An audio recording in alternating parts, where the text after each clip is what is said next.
This is part 2 of the neurophysiology review talk. And where I'm going to start with this talk is a review of the first part. Let's talk a little bit more about the brain systems that we talked about. So, do you remember where the respiration centers are located in the brain? What are the critical brain structures involved in sleep and wakefulness? There's a good portion of them, so let's review. Remember, the thalamus plays a really major role in awareness and activity. So, when you think of the thalamus, think of that little operator lady sitting there with all the wires connecting the calls to wherever they need to go. All sensory input comes into the thalamus that then relays it to where on the cerebral cortex it's actually felt. The pineal gland is what produces melatonin. The reticular activating system, located within the brainstem, plays a really important role in arousing and maintaining consciousness. So it is the reticular formation, those reticular neurons located in the brainstem, and then all of its projections that create or maintain or make up the reticular activating system. In it it receives some sensory input, and then it helps to kind of project and influence the overall degree of wakefulness based on what's coming in. The suprachiasmatic nucleus is what's responsible for controlling our circadian rhythm. It is the pacemaker of the body. It is influenced by light, but it is what controls the rhythmicity of all of our bodily rhythms and maintains their synchronicity. So it keeps everything synchronized together so that our sleep-wake cycle, our temperature regulation, our hormones, our neurotransmitters, everything's all within the same sync. It's all in sync with each other. The basal forebrain is that area of the brain that's really important for cortical activation and maintaining sleep homeostasis. Lesions in that area were found to cause insomnia. It's the area of the brain that helps the body recover after a sleep deprivation period, where the body is recovering that slow wave sleep. The pons is the area of the brain responsible for REM sleep. It's what activates REM sleep, sends signals to the spinal cord to shut off our motor neurons. The hypothalamus contains a group of neurons that produce the neurotransmitters associated with wakefulness. It's also important for thermoregulation. Anything associated with thermoregulation is closely tied into sleep regulation as well. So let's talk neurotransmitters. I'm going to start by reviewing what a nerve cell is, also known as a neuron or nerve fiber. Basically, what happens is these are the conduits that all electrical activity and signals kind of are sent through our nervous system. The dendrites are what receive impulses, and they transmit the impulses towards the cell body. It then travels down the axon, which is electrically insulated from other neurons with myelin sheath. The electrical signal is only transmitted away from the cell body. It only travels in one single direction. So neurons carry impulses only in one single direction, where that impulse is then released by the axon terminals. The synapse is the small gap between the axon of one neuron and the dendrites or cell body of the next neuron. And those neurons that transmit these impulses to other neurons, where these signals are traveling down, they don't actually touch one another. It's all touchless communication that's happening.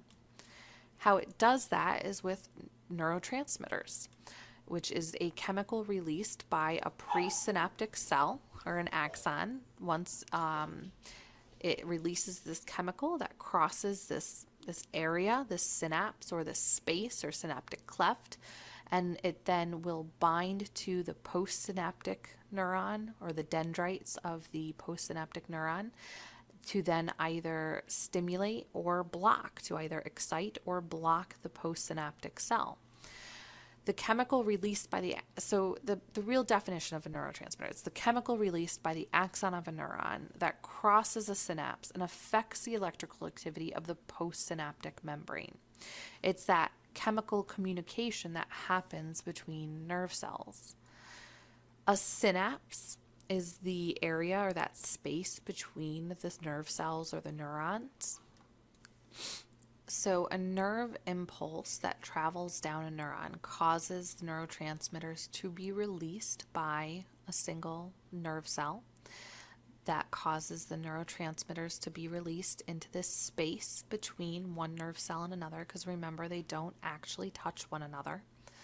These neurotransmitters then will bind on specific sites on the dendrites of the next neuron or nerve cell, or the postsynaptic neuron, that can then generate an electrical impulse that's carried on through this nerve cell to the next one and the next one, and so on. Because remember, the neurons, they transmit impulses to each other without actually touching one another. Sometimes, though, when a neurotransmitter binds to a postsynaptic cell, it can block the transmission of the electrical signal, and that's more of an inhibitory neurotransmitter. It can cause the electrical excitation, or it can block the electrical excitation. What you'll also find at these postsynaptic neurons is there is a chemical inactivator that inactivates the neurotransmitter to prevent unwanted continuous impulses until a new impulse from the first neuron releases more of the neurotransmitter. So it's not nonstop continuous.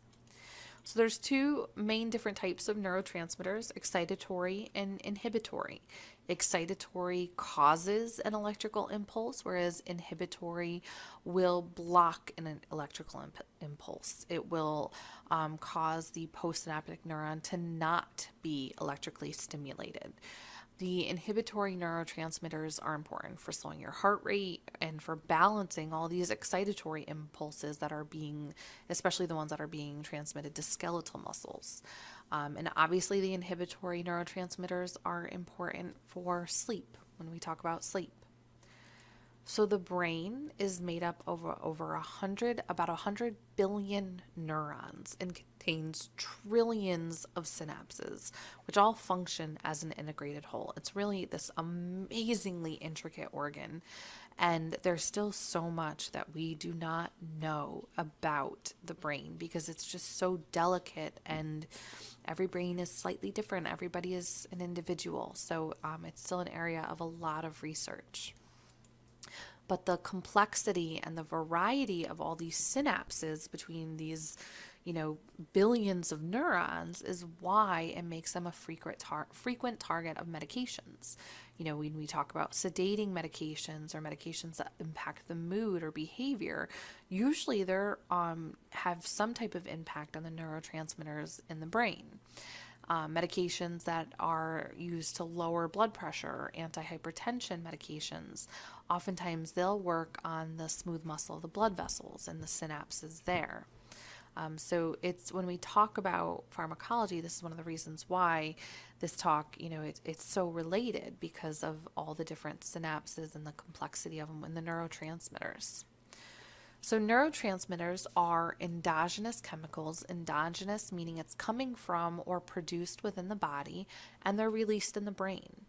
Medications that affect neurotransmitters, they can either block neurotransmitters from entering or leaving storage sites, so block them from ever being released into the synapse. They can bind to the postsynaptic cell in place of the neurotransmitter. A medication can prevent a neurotransmitter from being reabsorbed, which means, a bunch of neurotransmitters usually released upon excitation of that neuron. Some of it is exerts its effect on the postsynaptic cell, and then the rest gets reabsorbed to be used at a later time. Medications that block these excess from being reabsorbed leave more of this neurotransmitter available to be used continuously by the postsynaptic cell. So the neurotransmitters that are associated with wakefulness that we're going to talk about today are listed here. It's important that you commit this list to memory if you have not already. There's six main neurotransmitters associated with wakefulness, and it's important that you are familiar with them all. So dopamine is the chemical that mediates pleasure in the brain. It's released during pleasurable situations and stimulates a person to seek out that pleasurable activity or occupation. This means, food, sex, drugs that are abused can also stimulate dopamine release in the brain. But it is responsible for, it's an excitatory neurotransmitter responsible for waking up and arousing the cortex, for movement, for responsiveness. You can see the little cartoons down here, serotonin, dopamine, technically the only two things that you truly enjoy, because those are the neurotransmitters associated with pleasure. Norepinephrine is the neurotransmitter that helps to maintain and enhance activation of your cortex as well. It increases heart rate and blood flow to the skeletal muscles. It plays a really important role in vigilance, attention. Interestingly, studies have found that stress can deplete your store of norepinephrine, and exercise tends to increase it. Histamine is a neurotransmitter that helps to activate the cortex as well. It helps the information among cells kind of keep up and keep it moving quickly. It helps a person. Without histamine, communication among the cells can slow, and a person becomes more susceptible to falling asleep and falling into non-REM sleep.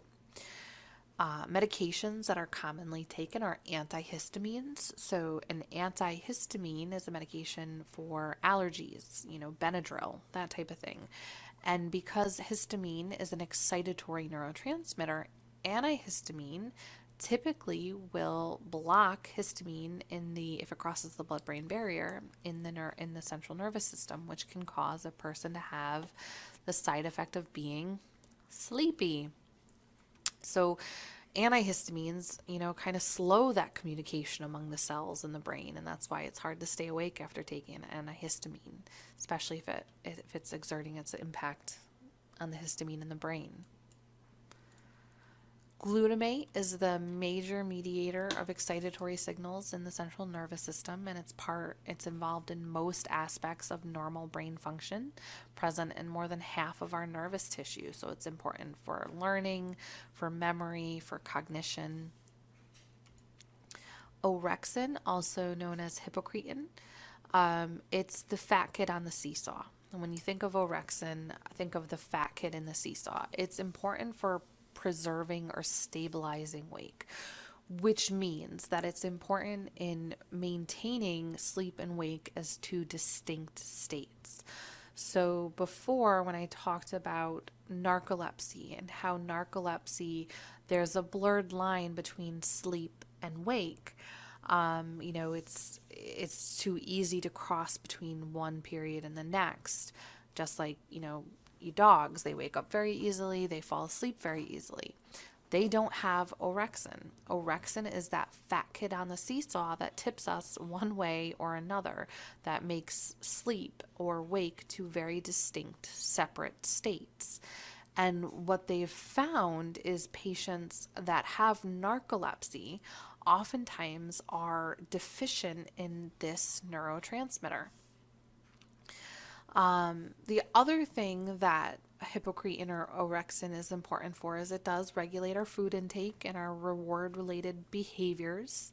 They're activated, this neurotransmitter is activated during food deprivation and can make it be the reason why it's difficult to fall asleep when you're hungry. Have you ever noticed that?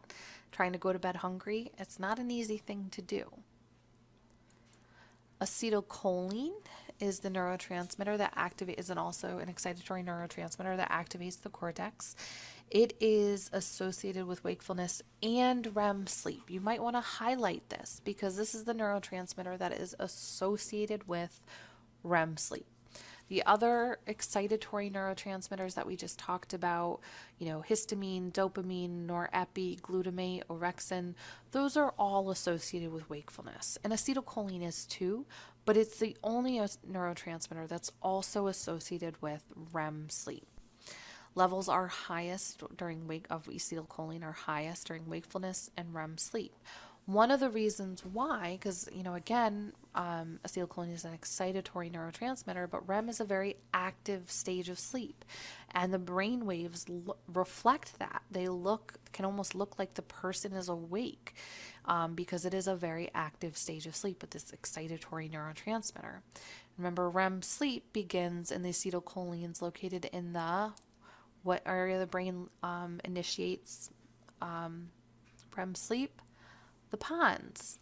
That area, the pons, is the area of the brain that initiates the effects of all the principal components of REM sleep, including the muscle atonia and all of that. Neurotransmitters associated with non-REM sleep. So these neurotransmitters, again, just commit them to memory. The excitatory neurotransmitters associated with wake, the neurotransmitter associated with REM, and then these neurotransmitters associated with sleep. Now notice though, it's not that I'm listing them excitatory, inhibitory neurotransmitters. I was very specific with how I labeled this slide, neurotransmitters associated with non-REM sleep. It doesn't mean that they're automatically going to be inhibitory neurotransmitters. It just means that they're important for sleep. So let's start. GABA, which stands for, it's an acronym for gamma aminobutyric acid. It helps to inhibit the firing of cells involved in wakefulness, and it inhibits a lot of these excitatory neurotransmitters, the neurons that contain histamine, norepinephrine, serotonin, glutamate. And this inhibition is what allows sleep to occur. Adenosine is also an inhibitory neurotransmitter. It helps to promote sleep and suppress wakefulness and arousal. Levels of adenosine increase exponentially for every hour that a person is awake. So you start off the day after you wake up, your levels of adenosine are at its lowest. As you go about your day, the levels continually rise until the end of the day. You're not really able to fight sleep anymore because this inhibitory neurotransmitter is just really suppressing the brain and suppressing the neurotransmitters, the excitatory neurotransmitters that are associated with wakefulness. They've found too, and I talked about adenosine when I was talking about the basal forebrain. It has a lot to do with the recovery of sleep, and specifically delta or slow wave sleep after a person has experienced a sleep deprivation period or sleep loss or accumulated a sleep debt. Interestingly, though, stimulants like caffeine counteract the effects of adenosine. So whereas adenosine is this neurotransmitter that increases for every hour that you're awake, by drinking caffeine, it can counteract the effect of the increasing levels of adenosine. One of the ways that caffeine is able to have that stimulating and excitatory effect on our bodies. Glycine is lumped in with these. It's a neurotransmitter. It's also an amino acid.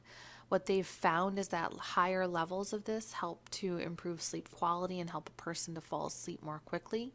It helps to lower body temperature. And remember, anything related to body temperature is related to sleep. And what they've found is when we talk about, the cycles of sleep and temperature and melatonin and blah, blah, blah, our body temperature, we tend to fall asleep when our body temperature is on the falling phase. So when our body temperature is lower. And so glycine helps to lower our body temperature. It also helps to increase our levels of serotonin. Serotonin is another neurotransmitter that we'll talk about next that is considered to be associated with sleep. We can consume glycine through foods high in protein like meat, fish, dairy, eggs. And you can also take it as a supplement because it is an amino acid.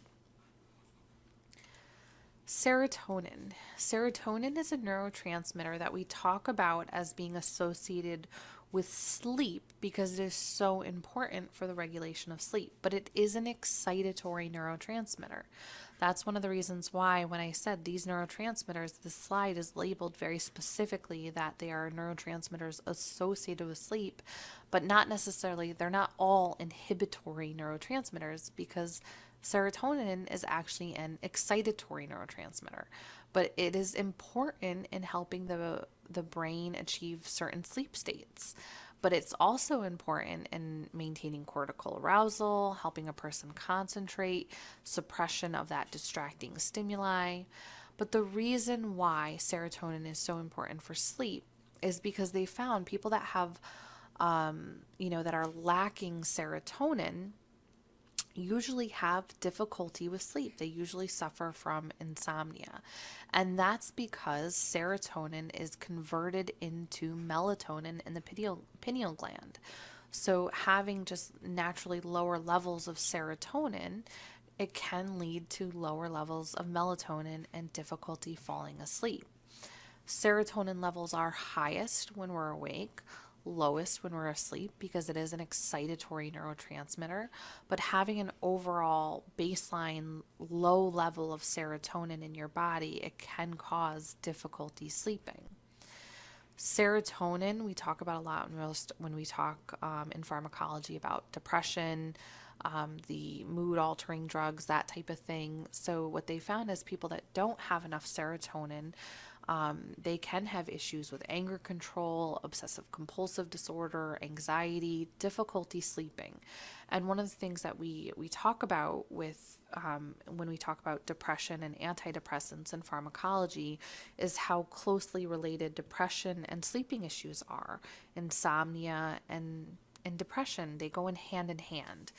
So when we talk about medications to treat depression, we'll talk about drugs that block the reabsorption of serotonin, because what will happen is when serotonin is released into the synapse, these medications block serotonin from being reabsorbed, the serotonin that's not used by the postsynaptic cell, from being reabsorbed by the presynaptic cell. So there's more available in that synaptic cleft or in that synapse to be used by the postsynaptic cell. So again, it's important that these neurotransmitters are committed to memory, that you know what neurotransmitter is associated with REM sleep, what neurotransmitters are associated with non-REM sleep, and what neurotransmitters are associated with wakefulness. The last thing that we're going to talk about is cerebral circulation, and we're just going to shortly touch on this. So the blood flow through the brain is redundant. It's because the brain is just such an important organ of our body that although it's only about 2% of our overall body weight, it receives about a fifth or 20% of our cardiac output. So 20% of the blood that comes out, that's being pumped by our heart, is being delivered to the brain. And it's consuming 20% of the oxygen that we take in. That's why, when somebody is oxygen deprived, the brain is one of those first organs being affected. There are 2 arteries that supply the main blood supply to the brain, 2 internal carotid arteries and 2 vertebral arteries. Because blood circulation of the brain is so important, there's a lot of redundancies. So if something were to happen in one, well, you got 2 more, coming through. And then once the blood gets into the brain, you have more redundancies built in. And that's called the formation of the arteries in the brain. It's known as the circle of Willis, which is the circular formation of arteries at the base of the brain. So that, all these arteries that stem off of this circle, are what supply the 2 hemispheres, the left and right hemisphere, with blood flow. And the reason why it's in a circle formation is because if one area were to get blocked, blood flow could still continue to go through the other area or the other direction. Here's kind of a representation of it, what it looks like, these redundancies in the circle of Willis. So again, if part of the circle becomes blocked or narrowed, blood can flow in the other direction, and so that the blood flow to the brain is still preserved enough to hopefully avoid the symptoms of ischemia or low oxygen levels in the blood. Pretty much any compromise in oxygen delivery is going to have consequences on brain function. And there is considerable anatomic variation in the circle of Willis. So even though textbook it looks like this, only about 35% of people will you see this very classic exact anatomy, because again, we're all built so differently. So that's it on the applicable A&P review talk. One thing that you'll notice I did not talk about is autonomic nervous system. I eliminated it from this PowerPoint because I felt like I covered enough in this talk alone. But it is an important component of the applicable A&P. So if you need a refresher on your autonomic nervous system, that lecture specifically will be in PSG 100 Applied Pharmacology. You can revisit that lecture in order to get that material if you need a refresher on the autonomic nervous system. But feel free to comment if you have any questions on this.